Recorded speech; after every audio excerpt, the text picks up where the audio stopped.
Hi, my name is Tochukwu Nweze. I'm a cognitive psychologist and a lecturer in University of Nigeria, Nsukka. I'm also a current PhD student in MRC Cognition and Brain Sciences Unit, University of Cambridge.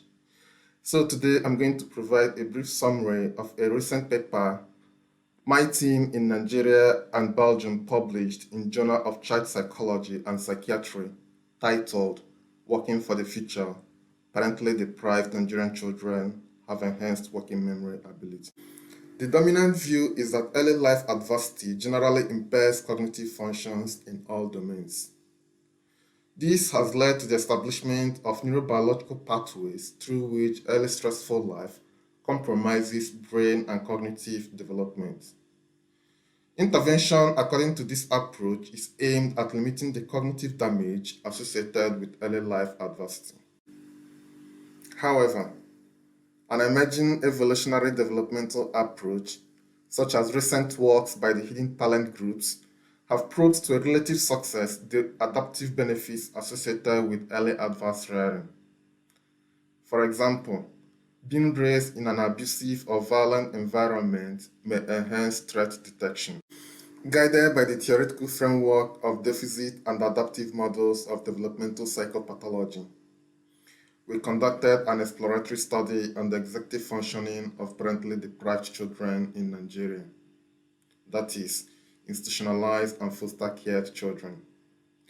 Depending on age of placement in institution or foster homes, these deprived children are at an increased risk of having experienced extreme poverty, parental death, severe neighborhood stress, and maternal malnutrition during pregnancy. Placement at these institutions are often motivated by these risk factors. Yet, some deprivation-related stress, such as chronic uncertainty, neglect, and inconsistent caregiving, still persist.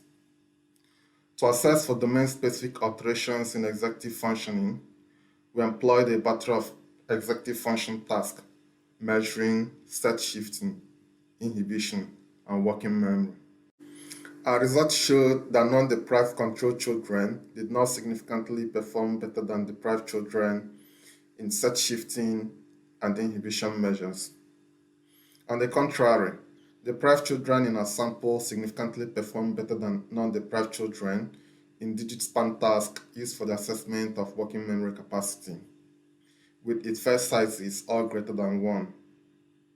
These results were consistent across two robustness checks.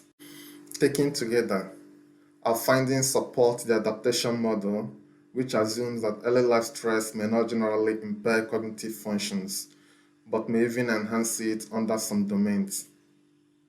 Specifically, we interpret the enhanced working memory ability in our deprived group as a correlate of its ecological relevance.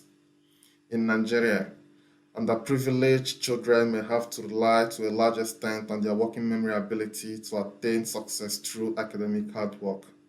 Given relatively fewer government mechanisms that promote social mobility in Nigeria, parents and guardians constantly remind children from deprived background that academic hard work presents them with one escape route from poverty. It is likely that this message may have resonated with deprived children in our sample. In a subjective assessment, it is not uncommon to find children from poorer background perform academically better than their peers in all tiers of learning in Nigeria. In subsequent studies, we hope to corroborate this assumption, which could either strengthen or weaken our claims of enhanced working memory ability in deprived groups in Nigeria. Nonetheless, I'm keen to convince peers and practitioners in the field to rethink approach to intervention following adversity.